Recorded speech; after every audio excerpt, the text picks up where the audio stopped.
अब खबर रायपुर से, जहां प्रसिद्ध कवि डॉक्टर सुरेंद्र दुबे का दुखद निधन हो गया। पद्मश्री से सम्मानित थे डॉक्टर सुरेंद्र दुबे। थोड़ी ही देर में अंतिम संस्कार होगा। मारवाड़ी शमशान घाट में अंत्योष्टि कार्यक्रम होगा। तो आपको बता दें कि देश भर के कवि साहित्यकारों ने शोक जताया है और आप देख सकते हैं उनकी अंत्येष्टि का कार्यक्रम शुरू हो चुका है मारवाड़ी शमशान घाट में। और प्रसिद्ध हास्य कवि रहे हैं सुरेंद्र दुबे और उनकी ख्याति देश भर में स्थापित थी और जिस तरह से उन्हें पद्मश्री से भी सम्मानित किया गया।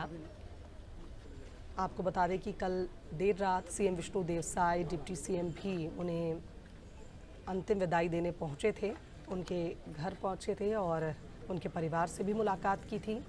छत्तीसगढ़ को एक बहुत बड़ी क्षति, देश को बड़ी क्षति। एक हास्य कवि जिन्होंने एक बार अपनी ही मौत पर मजाक भी किया था।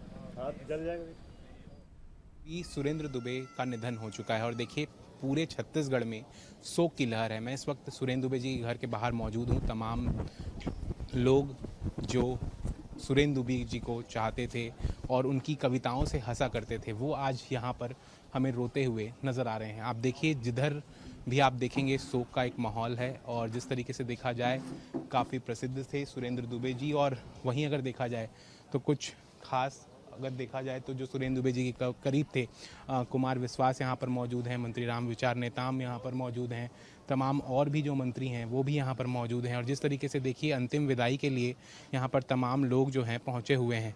और अगर देखा जाए तो काफ़ी हंसाया है उन्होंने और छत्तीसगढ़ के प्रति एक विशेष प्रेम जो है वो सुरेंद्र दुबे में देखा जाता था। यहाँ पर कुमार विश्वास जी हैं, वो भी उनके काफ़ी करीबी थे। छत्तीसगढ़ में कई बार अनेकों कविताएं जो हैं जब वो पढ़ते थे तब विश्वास जी भी उनके साथ में। अंतिम यादें जो आपके जहन में आ रही होंगी?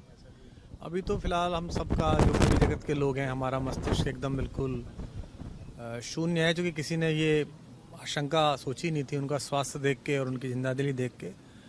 और हमारा तो जो नुकसान है कवि समाज का, साहित्य समाज का, वो है छत्तीसगढ़ी भाषा और संस्कृति का बड़ा नुकसान है।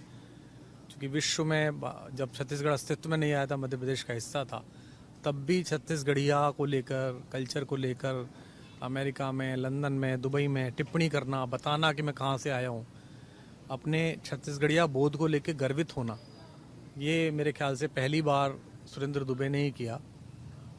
और अब ये छत्तीसगढ़ के लोगों की विशेष रूप से शासन की जिम्मेदारी है कि वो जिस व्यक्ति ने इतना अधिक भाषा के लिए किया, संस्कृति के लिए किया, उनकी स्मृति को और उनके स्मरण को चिरस्थायी बनाने के उपाय करें।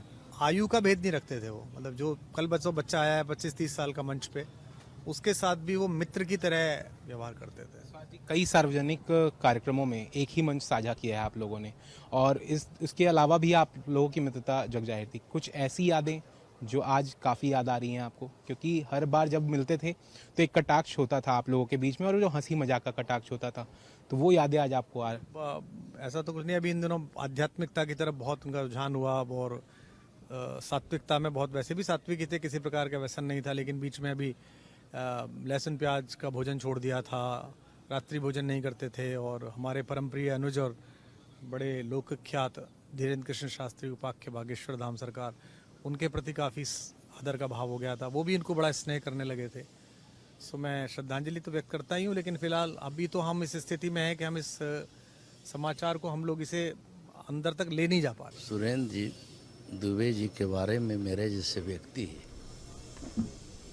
उनके कृतित्व और नेतृत्व और जिस प्रकार से छत्तीसगढ़ी लोक भाषा, लोक संस्कृति को लेकर के पूरे दुनिया में